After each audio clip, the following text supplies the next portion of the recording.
এবার বন্ধুরা আমার, ওই যে যার নামে আপনারা এই মাহফিল করেছেন তার নাম হচ্ছে মঈনুদ্দিন চিশতি রহমাতুল্লাহি আলাইহি। বলেন সুবহানাল্লাহ।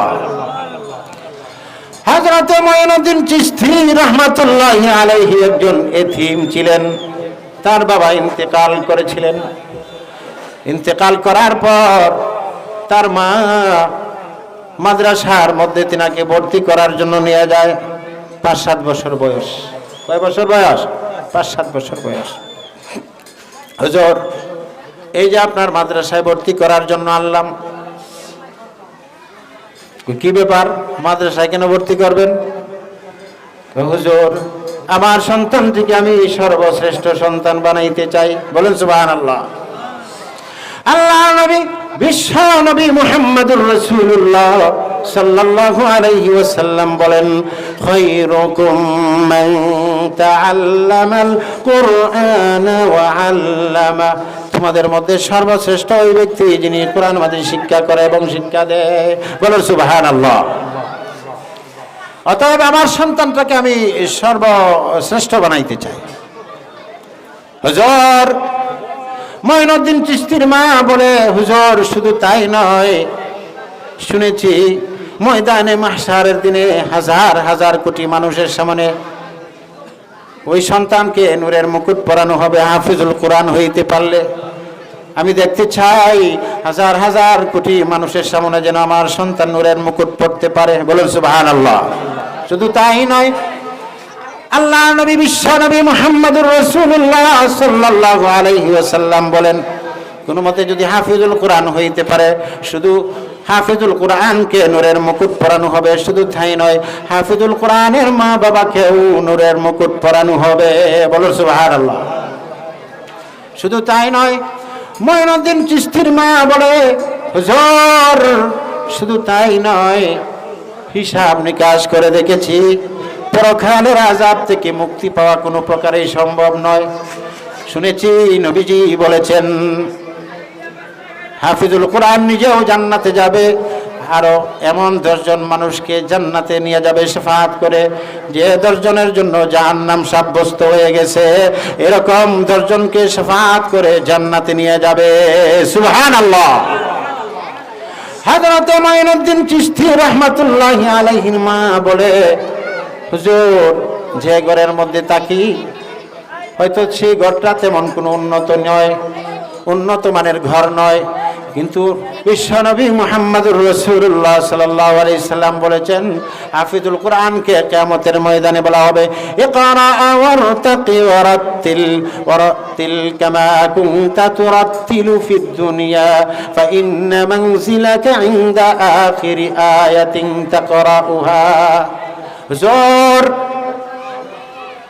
হাফিজুল কোরআন একটা আয়াত তেলাওয়াত করবে, এরকম দুনিয়ার মতো 10 দুনিয়ার সমপরিমাণ বড় সর্বনিম্ন একতলা বিল্ডিংয়ের মালিক হয়ে যাবে।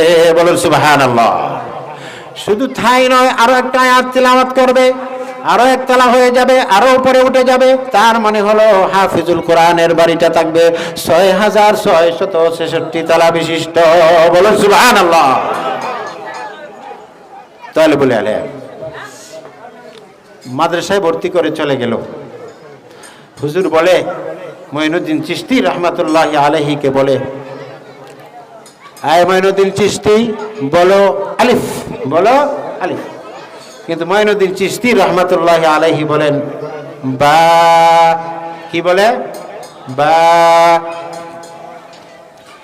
হুজুর বলে, বলো তা। মঈনুদ্দিন চিশতি রাহমাতুল্লাহি আলাইহি বলেন সা। পরেরটা বলে, কোনটা বলে? পরেরটা বলে। মঈনুদ্দিন চিশতি রাহমাতুল্লাহি আলাইহির উস্তাদ বলে, বলো আউযু বিল্লাহি মিনাশ শাইতানির রাজিম। হযরত মঈনুদ্দিন চিশতি রাহমাতুল্লাহি আলাইহি বলেন বিসমিল্লাহির রহমানির রহিম। বলেন সুবহানাল্লাহ। পরেরটা বলে, বলো আলহামদুলিল্লাহি রাব্বিল আলামিন, বলে আর রহমানির রহিম। এভাবে বলতে বলতে বলতে বলতে বলতে বলতে 15 সিপারা কোরআন শরীফ মুখস্থ বলেছে। বলুন সুবহানাল্লাহ। আর ওদের আওয়াজ দিয়ে বলুন সুবহানাল্লাহ। ভাইরা আমার, বন্ধুরা আমার,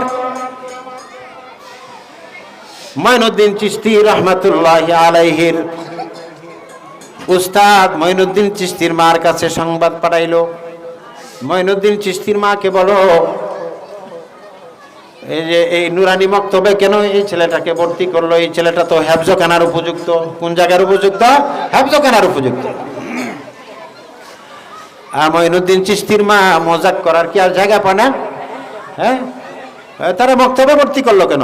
সে তো 15 সিপারা মুখস্থ আছে, আমাদের সাথে মজাক করার জন্য মক্তবে ভর্তি করলো। মঈনুদ্দিন চিশতির মা আসলো। আয় মঈনুদ্দিন চিশতির মা, তারা মক্তবে কেন ভর্তি করলে? সে তো আলিফ বাতা পড়ার উপযুক্ত নয়, বরং হেফজখানার পড়ার উপযুক্ত। তার কারণ কি বলো, তুমি কেন ভর্তি করলে?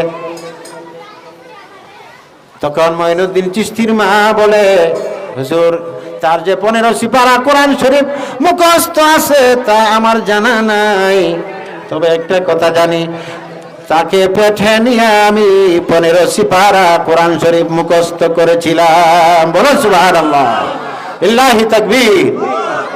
আর কোরআনের আলো, আল হাদিসের আলো। ভাইরা আমার, বন্ধুরা আমার, মঈনুদ্দিন চিশতির মা বলে, তারে পেটে নিয়ে আমি 30 পারা কোরআনের মধ্য থেকে 15 সিপারা মুখস্থ করেছিলাম। হুজুর, মনে হয় পেটে থাকা অবস্থায় মঈনুদ্দিন চিশতি আমার কলিজার টুকরা সন্তান 15 সিপারা কোরআন শরীফ মুখস্থ করে ফেলেছে। বলুন সুবহানাল্লাহ। তো 3 বছর 4 বছরের বাচ্চারা গুনাহ করলে গুনাহের আসর পড়বে, পেটের বাচ্চার যদি গুনাহের আসর পড়ে থাকে, নেকের আসর, মা বাবা যদি নেকের কাজ করে তাহলে নেক কাজের আসর সন্তানের উপর পড়ে। আবার যদি গুনাহের কাজ করে গুনাহের আসরও সন্তানের উপর পড়ে।